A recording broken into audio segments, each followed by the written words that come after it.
Environment forest clearance और सब बातों के क्लियरेंस लिए बिना अब हम अपॉइंटमेंट डेट नहीं देते हैं, तो इसके कारण अब समस्या वो नहीं रही और रोड की स्पीड भी लगातार बढ़ रही है और इसको और तेजी से बढ़ाने की हम कोशिश कर रहे हैं।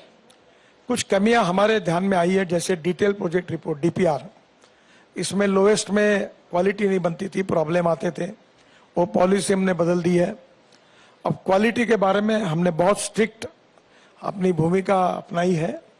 अब कॉन्ट्रैक्टर को ब्लैकलिस्टेड करेंगे, अधिकारियों को सस्पेंड करेंगे, ताकि क्वालिटी के बारे में कोई मुलाहिजा नहीं रखेंगे। तो नेचुरली आने वाले समय में किसी भी प्रकार की गलती ना रहे और हिंदुस्तान की जनता को बहुत अच्छे क्वालिटी के और इन्वायरमेंट पॉइंट की दृष्टि से भी इकोलॉजी एंड इन्वायरमेंट को प्रोटेक्ट करने वाले रास्ते मिले। और उसके साथ साथ ट्रांसपोर्ट मंत्री होने के नाते 40% पोल्यूशन हमारे कारण होता है, तो हमने ये तय किया है कि अल्टरनेटिव फ्यूल और बायोफ्यूल पर मैं पिछले 11 साल से काम कर रहा हूँ। आज आपके इस कार्यक्रम में जब आया हूँ होटल में, तो मैंने हाइड्रोजन के गाड़ी में बैठ कर आया और वो गाड़ी का नाम है मिराई, जापानी वर्ड है मिराई। मिराई का अर्थ है भविष्य, फ्यूचर। तो आने वाले समय में ethanol, methanol, biodiesel, LNG, electric, green hydrogen, flex engine, ये सब टेक्नोलॉजी हमने लाई है और देश में जल्दी ही ये एक बहुत बड़ा रिवोल्यूशन होगा। और 5 साल के अंदर जो 22 लाख करोड़ का हमारा इंपोर्ट है फॉसिल फ्यूल का, जिसके कारण दिल्ली में प्रदूषण कितना होता है आप सबको पता ही है, वो भी कम करना है और इकोलॉजी एंड एनवायरनमेंट को प्रोटेक्ट करते हुए लोगों को सस्टेनेबल डेवलपमेंट के साथ एक रोड ट्रांसपोर्ट में कंफर्ट देना है। कुछ काम हुआ है, कुछ काम करना है। जितना कुछ हम कर सकते हैं वो करने की कोशिश करेंगे और जिसके लोगों का जीवन भी, जैसे बात हुई कि अब दिल्ली से जयपुर हम 2.25 घंटे में जा सकेंगे, दिल्ली से देहरादून 2 घंटे में, दिल्ली से अमृतसर 4 घंटे में, दिल्ली से श्रीनगर 8 घंटे में, दिल्ली से कटरा 6 घंटे में, चेन्नई से बेंगलोर 2 घंटे में, बेंगलोर से मैसूर अब अभी ऑलरेडी 1 घंटे में हो गया और मेरठ से दिल्ली 4.5 घंटे, 4 घंटे लगते 45 मिनट में हो गया। अब आने वाले समय में ऐसे और 50 हाईवे हम बना रहे हैं ताकि कश्मीर से कन्याकुमारी तक सब जगह पर आपको रोड में कहीं ट्रैफिक जाम नहीं मिलेगा, प्रदूषण नहीं मिलेगा और import substitute cost effective, pollution free और इंडिजिनियस, ये नीति के आधार पर काम कर रहे हैं। और केवल इतना ही नहीं, तो अभी आपने एक इलेक्ट्रिक बस देखी होंगी जो फिल्म दिखाई थी, वो फ्लैश चार्जिंग बस है। वो बस एयर कंडीशन होगी, 135 सीटर उसकी कैपेसिटी होगी और नागपुर में पहला प्रोजेक्ट टेंडर टाटा को मिला है, रोलिंग स्टॉक वो बना रहे हैं। जो टेक्नोलॉजी है वो हिटैची और सीमेंस की है। बस एक बार आएगी, आधा मिनट में 40 किलोमीटर चार्ज होगी, निकल जाएगी। बस में हवाई जहाज जैसा चाय नाश्ता भी मिलेगा, क्या बात है, एग्जीक्यूटिव चेयर होगी और सामने टीवी होगा और बस का टिकट दर डीजल बस की तुलना में 30% कम होगा। तो ये ट्रांसपोर्ट सेक्टर में भी ये सभी दृष्टि से हम काम कर रहे हैं। फिर हम केबल कार, रोपवे, फेनिकुलर रेलवे 360 बना रहे हैं। नितिन गडकरी जी को सुनकर लगता है कि अभी तो आसमान बाकी है। और आपने शुरुआत में ये कहा था कि मैं रोज फाइलों की जगह प्रोजेक्ट्स पर दौड़ लगाऊंगा, तो ऐसा लगता है कि ये दौड़ बहुत शानदार चल रही है। लेकिन ये तमाम जो आइडियाज हैं और इथेनॉल को लेकर सर जो आपका प्रेम है, जो ऑल्टरनेटिव्स हैं पेट्रोल डीजल के, उनको लेकर जो आप काम कर रहे हैं, इनमें से ये सारे आइडियाज आपको ऑफिसर्स, अधिकारियों के साथ बैठकर आते हैं या फिर जब आप अपने खेत में हल जोतते हैं और वहां पर खेती करते हैं उस दौरान भी कुछ ऐसे आपको आइडियाज आ जाते हैं जिनको आप इम्प्लीमेंट करते हैं बैठकों के बीच? बेसिकली मैं किसान हूँ और वैसे बहुत ज्यादा विद्वान नहीं हूँ, पर मुझे 13 डिलीट्स मिली है, डॉक्टरेट्स। उसमें से 6 डिलीट मुझे एग्रीकल्चर साइंस में मिली है। मैं वाटर कंजर्वेशन में काम करता हूँ और मैं ये देश के किसानों को, क्योंकि हमारे ग्रामीण कृषि, रूरल, ट्राइबल, फॉरेस्ट, इसमें बहुत समस्या है। अभी भी गरीबी, भुखमरी और बेरोजगारी है। हमारी सरकार बहुत कोशिश कर रही है उसके विकास के लिए। तो जल, जमीन, जंगल और जानवर पर आधारित बेस्ट टेक्नोलॉजी का उपयोग करके हम कैसे ग्रामीण क्षेत्र में, कृषि क्षेत्र में परिवर्तन लाए, ये मेरा लाइफ मिशन है। इसमें हमारा किसान अब केवल अन्नदाता नहीं है, वो ऊर्जादाता बना है। अब ऊर्जादाता नहीं है, वो ईंधन दाता बना है, क्योंकि इथेनॉल बना रहा है। अब ईंधन दाता नहीं, वो हाइड्रोजन दाता बना रहा है। अब हाइड्रोजन भी बनाएगा। अब हाइड्रोजन भी नहीं तो अब किसान हवाई ईंधन दाता भी बना है। अब पानीपत में परली से 78,000 ton per year sustainable aviation fuel हवाई ईंधन भी तैयार हो रहा है। और इसके बाद किसान ये अन्नदाता, ऊर्जादाता, ईंधन दाता, हाइड्रोजन दाता, अब बिटुमिन दाता भी, डांबर दाता भी बना है। परली से डांबर बनाकर हमने NHI ने नागपुर जबलपुर रोड पर पहला 1 kilometre road central research road organisation और प्राज इंडस्ट्री के सहयोग से बनाया है। और सेंट्रल रिसर्च रोड ऑर्गेनाइजेशन ने सर्टिफिकेट दिया है कि पेट्रोलियम बिटुमेन से भी वो रोड अच्छे क्वालिटी का बना है। तो अब किसानों का केवल गेहूं, चावल, मक्का और गन्ना लगा के किसान का भविष्य नहीं बदल सकता।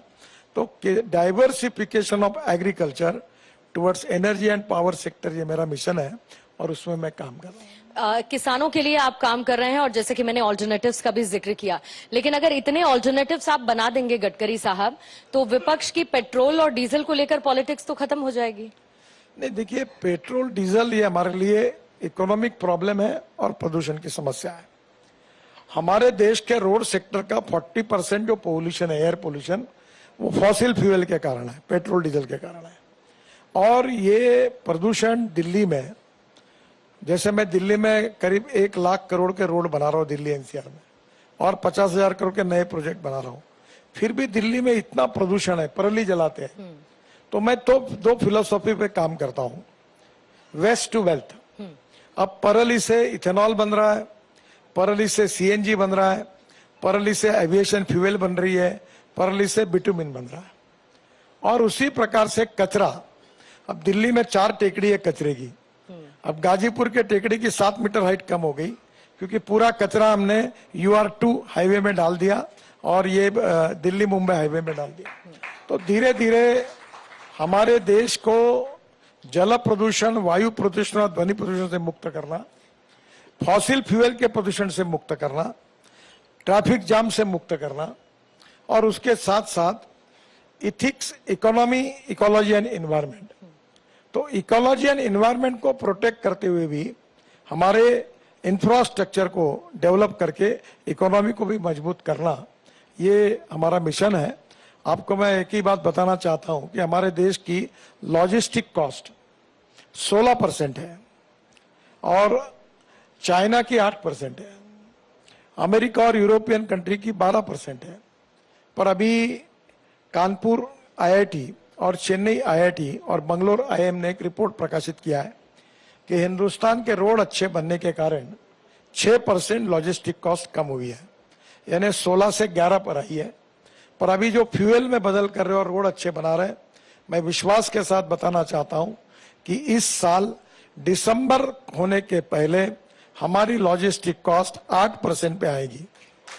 अगर 8% पे आएगी, यानी 16 से 9% पे आएगी, तो 7% अगर कम होगी तो हमारा एक्सपोर्ट 1.5 गुना बढ़ेगा, और 1.5 गुना बढ़ेगा तो रोजगार निर्माण होगा, गरीबी दूर होगी, और एक प्रकार से देश में प्रधानमंत्री जी का जो सपना है आत्मनिर्भर भारत का, वो हम पूरा करने में यशस्वी होंगे। सर, अभी आपने कचरे का क्योंकि जिक्र किया, और शायद 5 लाख करोड़ का ये उद्योग है और लगभग 300 करोड़ सालाना इससे कमाया भी गया है।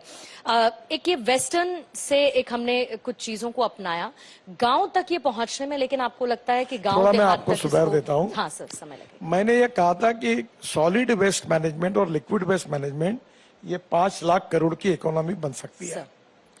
और मुझे बताते हुए खुशी हो रही है कि मैं अपने कॉन्स्टिट्यूंसी में नागपुर में मैं 8-9 साल से एक प्रोजेक्ट चलाता हूं कि टॉयलेट का पानी जो है वो शुद्ध करके हम महाराष्ट्र सरकार के कोराडी खापरखेड़ा बिजली केंद्र को देते हैं, जिसके कारण टॉयलेट का पानी बेचकर हमारे कारपोरेशन को 300 करोड़ रुपए साल के मिलते हैं। हाँ। और अभी मथुरा का 80 MLD स्लज जो था गंदा पानी, उसको हमने टेंडर निकाला, त्रिवेणी इंजीनियरिंग कंपनी ने हाइब्रिड एन्युटी में वो प्रोजेक्ट लिया। 40% हम दे रहे, 60% वो लगा रहे, और शुद्ध पानी इंडियन ऑयल रिफाइनरी मथुरा खरीद रही है 20 करोड़ में। उनके 5 करोड़ बच गए और मथुरा का इतना कचरा पानी भी साफ हो गया। तो मैंने ये कहा था कि ये सॉलिड वेस्ट और लिक्विड वेस्ट मैनेजमेंट की ये वेस्ट टू वेल्थ, ये 5 लाख करोड़ की इकोनॉमी बन सकती है। और सर रिसाइकल मटेरियल को भी आप काफी ज्यादा इस्तेमाल कर रहे हैं। देखिए निर्माण में। प्लास्टिक, हाँ, कॉपर, मेटल्स और ग्लास, तीनों का रिसाइकलिंग हो सकता है। और जो ऑर्गेनिक वेस्ट निकलती है वो हमारे यहाँ ही प्रोजेक्ट चल रहा है, वो बायोडाइजेस्टर में डाल के मीथेन निकलता है, और मीथेन से हमारे म्यूनिसिपल कॉर्पोरेशन में 28 टन सीएनजी अब बनने वाला है। इंदौर में भी बना हुआ है। तो अब मैंने ये कहा था कि एक बार फ्लैश के लिए झगड़े होते थे कि फ्लैश के कारण एनवायरनमेंट का प्रॉब्लम था, अब फ्लैश के लिए झगड़े हो रहे कि हमको फ्लैश चाहिए, क्योंकि 35% फ्लैश सीमेंट में जाती है, हम रोड में डालते हैं।